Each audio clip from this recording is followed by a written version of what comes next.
Good morning everyone. Mega love shoutout po sa inyo lahat guys. Ayan, dito tayo sa Batis Aramin. Ayan naman, ito naman yung puno ng bulak. Ayan, ito yung tinatawag natin ano. Ayan, ito yung room. Ito pa siya lang to. Parang dwarf room to no.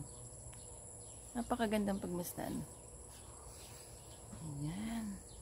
And then makikita nyo, ito yung mga halaman. Sa pangganda.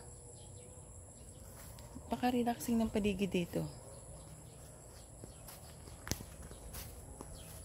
Ito ang ganda din. Dito sa kabila.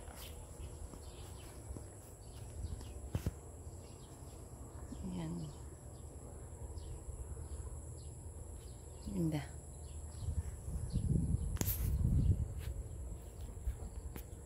Ang ganda guys. Tingnan nyo yung paligid. Napakaganda dito. Ayan, pagmasdan po natin yung ganda ng paligid dito.